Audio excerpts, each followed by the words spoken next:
안녕하세요. 제 채널은 테린이 아빠 주식 투자 서브 채널이고요.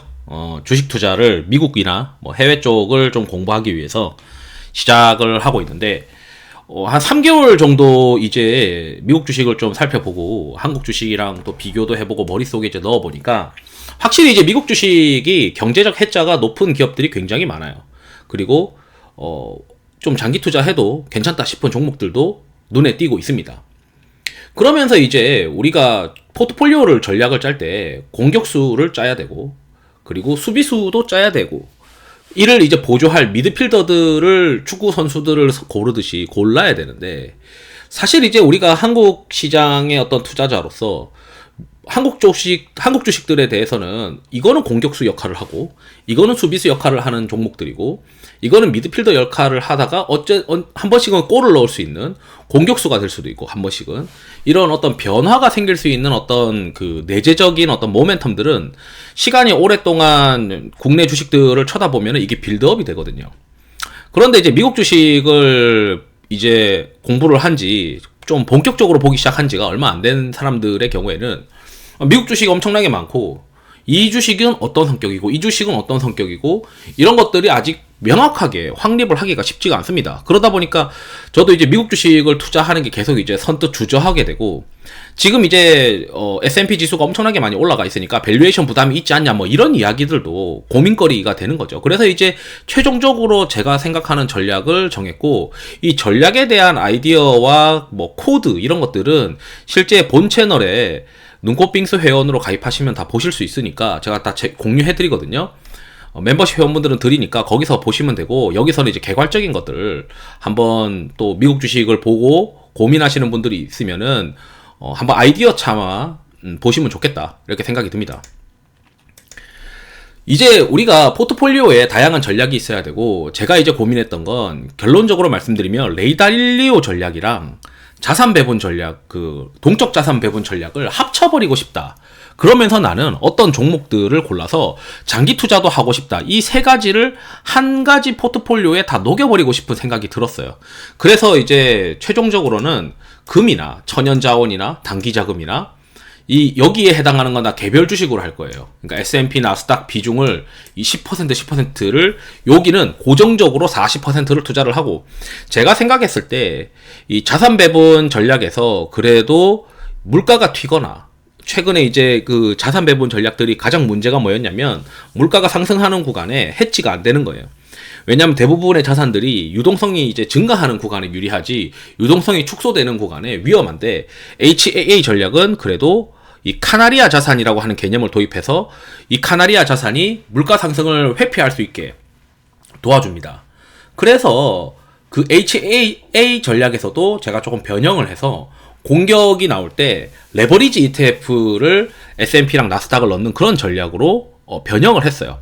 그래서 결론은 뭐냐면, 저는 레이 달리오 전략에 해당하는 일정 부분들의 비중을 가져가면서 나머지 전략은 HAA 전략을 쓰는데, 이 S&P랑 나스닥을 그냥 아무 생각 없이 까는 게 아니고 시장에서 가장 센 종목을 위주로 깔고 내 입맛에 맞는 거는 별도로 고르겠다, 뭐 이런 이제 개념인 거죠.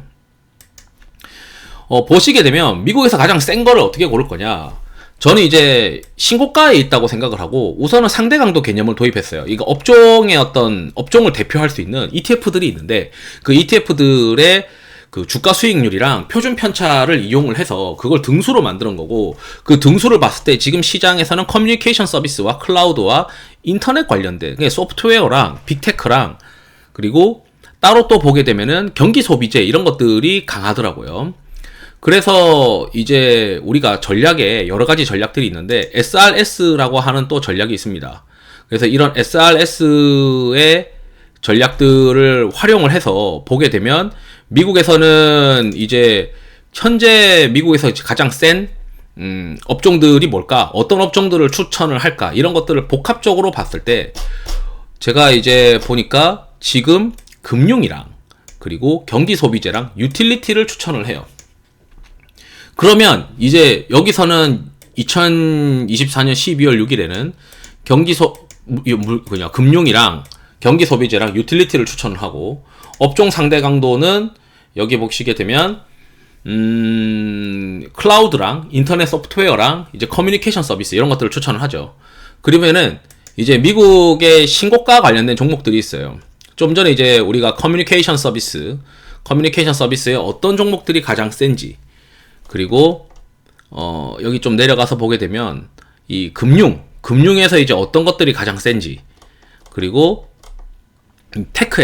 테크에서는 이제 어떤 섹터들이 가장 센지 저는 이제 가만히 보니까, 그리고 이제 차트도 이제 별도로 보겠죠. 그런 것들을 봤을 때 클라우드와 인터넷과 그 다음에 커뮤니케이션 서비스, 그리고 이제 빅테크 관련된 것들이 센 것 같다라고 이제 정리를 할 수 있을 것 같고, 그렇게 되면은 지금 시장의 핵심은 소프트웨어에서는 뭐 나우와 팔란티어, 그리고 여기서 이제 뭐 시간이 지나면 매달 이제 바꾸는 거니까 그렇게 바꾸겠죠. 그렇게 이제 보게 되면 컨슈머 시크리컬에서는 아마존이랑 테슬라 뭐 이런 것들이 이제 눈에 보이는 거죠. 그리고 넷플릭스, 커뮤니케이션 서비스에 넷플릭스 이런 것들이 있다면 한 몇 가지 종목들을 비중을 할애해서 가장 강한 종목을 골라서 20% 비중으로 그 20% 비중을 나눠서 배분을 하고 나머지는 이제 HAA 전략을 하는 겁니다. 만약에 제가 그 모든 이제 미국 주식에 대해서 공격수와 수비수에 대해서 한국 주식처럼 분류를 할 수 있고 20개의 포트폴리오를 내가 생각했을 때 잘 짤 수가 있다면 이런 방식을 쓰지 않아도 될 것 같긴 한데, 제가 봤을 때는 제가 그게 안 되는 깜냥이기 때문에 저는 이제 S&P 여기 해당하는 나스닥과 S&P의 비중을 일반적으로 깔고 가는 그 비중을 내가 종목을 피킹해서 고르는데 가장 센 놈을 고르겠다. 그래서 그 가장 센 놈을 매월 비중을 이제 저 같은 경우에 HAA 전략을 어떻게 짰냐면, 고정적으로 이제 투자하는 비중이 있고 매달 똑같은 비중을 투자하는 거예요. 월 초에, 그러니까 월말 기준으로 매장 똑같은 비중을 그러니까 이건 월 초에 투자해서 월말까지 끌고 갔다는 얘기거든요. 지금 투자한다면 이제 요렇게 투자하는데, 여기에 이제 해당하는 거를 제가 공격하는 거를 이제 3배 레버리지도 한번 넣어봤어요. 3배 레버리지를 넣으니까 연평균 이제 10년치 테스트 했더니 한 37% 나오더라. 이게 월 단위 MDD니까 실제는 MDD가 더 클 겁니다. 그래서 저는 이제 고정적으로 끌고 가는 이 자산에 대한 비중을 어떻게 잡을 거냐.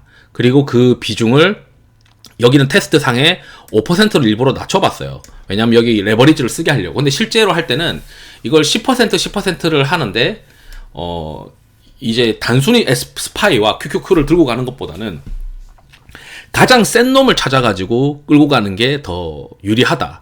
그래서 매월 가장 센 놈을 찾아서 포트폴리오를 유지하면서 똑같은 포트폴리오, 그러니까 이번 달에 20%였는데 주가가 올라서 한 22%가 됐으면 2%는 헤어컷 되는 거예요.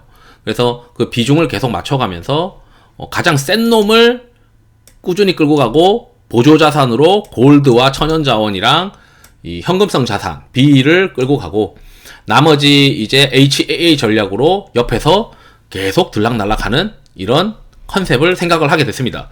그래서 최종적으로는 이렇게 하고, 그러면서 계속 종목에 대한 리서치를 조금씩 공부를 하면서 언젠가는 이제 이 고정적으로 투자하는 비중이 점점 더 높아지겠죠.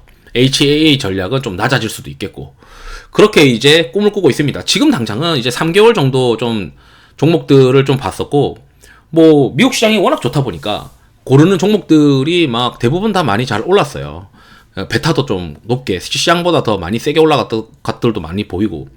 그런데 이제 한국 시장은 시장 자체가 너무 안 좋으니 아무리 이제 유동성이 공급되고 상대 강도가 높은 것들을 플레이하더라도 방어하기 급급한 시장이 되었죠.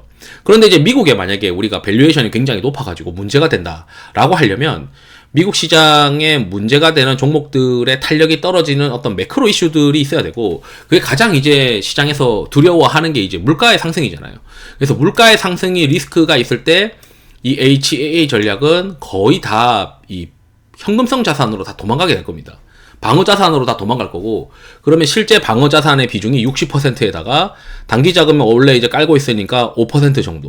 그리고 물가가 상승하면은 천연자원은 이제 오히려 올라가 버리니까 이거 이제 해지가 되는 거고, 금도 어느 정도 해지가 되는 거니까 실제 리스크에 노출되는 거는 여기 정도밖에 안 되겠죠. 장기 투자로 들어가는 S&P 또는 저기 비중밖에 안 되는 거죠. 그리고 이 비중도 매번 10% 또는 20%로 고정적으로 끌고 가는 어떤 그런 생각을 하고 있습니다. 그래서 이제 제가 생각했을 때 이게 이제 일종의 여러 가지 전략들을 한 가지 포트폴리오에 녹이고, 그 다음에 코어 앤 세틀라이트 전략, 그 위성 전략이라 해가지고 핵심 전략을 HAA 전략으로 가져가고, 그 다음에 보조 전략으로 한 40%를 자산 배분으로 깔고 가는, 어느 정도의 자산 배분으로 깔고 가는데 이 안에 주식을 내가 직접 골라서 넣겠다, 이런 개념으로 보시면 좋을 것 같습니다. 여러분들도 챗GPT에 저의 어떤 개념을 섞어가지고 프로그램을 짜달라고 하면은 여러 번 이제 왔다 갔다 하다 보면 원하는 어떤 백테스팅 결과가 나오게 될 것이고, 그렇게 되면은 또 활용하실 수 있는 분들도 있을 거예요. 그래서 이상으로 영상을 마치도록 하겠습니다. 투자에 도움 되시길 바랍니다. 감사합니다.